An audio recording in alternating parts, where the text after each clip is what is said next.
Hello, Joel Tadman here from Golf Monthly, and as you can see in my hands I have the new Ping Glide Forged Wedge, and I've been testing it out here today at West Hill Golf Club, and I'm able to give you my opinion and verdict on its performance. It's been launched alongside the Glide 2.0, and as the name suggests, as it's a forged wedge, so it's a slightly different offering to Glide 2.0, which is more of a cavity back forgiveness offering. This is definitely different to that in that it's forged and it's unquestionably much more compact down behind the ball. It's a much smaller profile, and as a result it is aimed at the better player who likes a smaller profile behind the ball.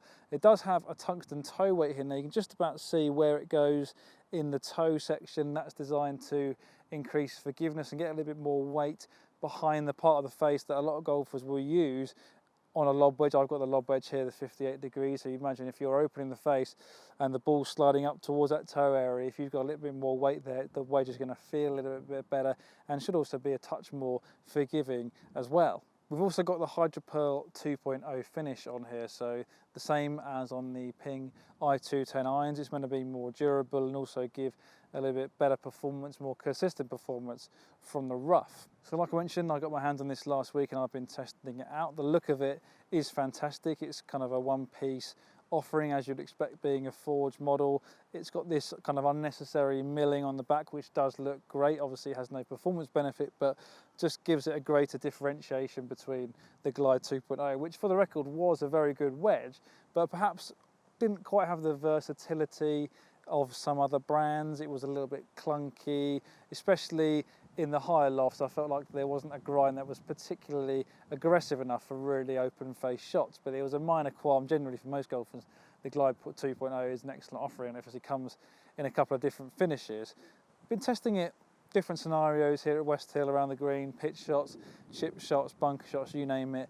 I've hit all sorts of shots with this and I really like it. You know, I didn't really notice any downside in the fact that it is a little bit smaller. I wasn't kind of miss-hitting shots, or I didn't notice any kind of drop-off in distance on slightly miss-hit pitch shots. You know, generally it kind of played very similar to the Glide 2.0. I wasn't noticing a lack of forgiveness there. Did it feel softer? It's tough to say. I mean, a lot of manufacturers I know don't make forged wedges because a lot of golfers can't tell the difference between a forged and a cast wedge, and for me the difference in feel and sound between this and the Glide 2.0 was pretty minimal, especially compared to the Glide 2.0 Stealth, which definitely felt softer than the original Glide 2.0. So the difference between that and this is going to be fairly minimal. You could make a case for saying it feels marginally softer, but there really isn't much in it. The spin control was excellent. I like how the grooves are very tight to the leading edge here. I did some comparison testing with this wedge up against my Vokey SM7 lob wedge, and while obviously this one looks a little bit smaller, I do actually prefer how the grooves are very tight to the leading edge on this one. I did get some launch monitor data as well as a comparison. It's not exactly a fair comparison because this being a brand new wedge, you would expect it to spin more than my SM7 lob wedge, given I've been using that for a while. It's been in my bag for a few months now.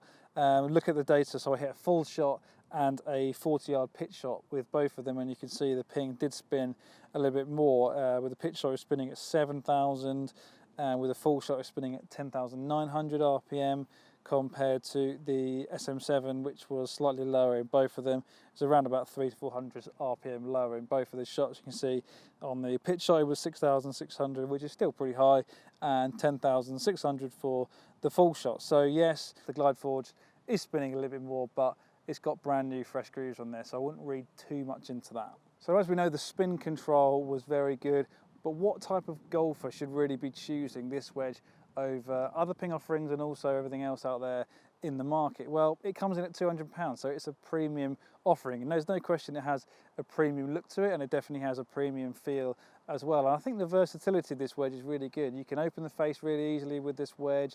It's got some kind of subtle heel and toe relief there to be able to manipulate the face and play different shots, and because it is a more compact profile, I feel like you can work the little shots in there if you really want to. If you really want to get down to the nitty gritty of your pitch shots, hold a little fade in there for a little bit more spin, maybe play a little soft draw in there to run it to a back left flag, you can do that with this wedge, perhaps a little bit more easily than other wedges.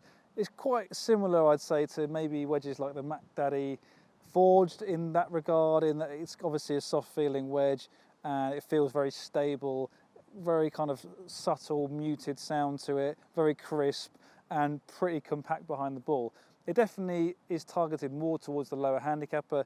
There's no question mid to high handicappers should be opting for the Glide 2.0, which, like I mentioned earlier, is still a very good wedge. This one just feels a little bit softer, a little bit quicker through the turf, a little bit more versatile, and looks a little bit better too. So there you have it. Hope you enjoyed that review of the Ping Glide Forged wedge. Click the like button if you liked the video, comment on the video. Is £200 too much for you for a wedge? Would you pay that much more for a wedge that is going to feel perhaps marginally softer and maybe give you a little bit more versatility? It comes in 50 to 60 degree loft, so there's a range there to suit your offering. So I hope you enjoyed that review, but for now, from a very sunny West Hill, it's goodbye.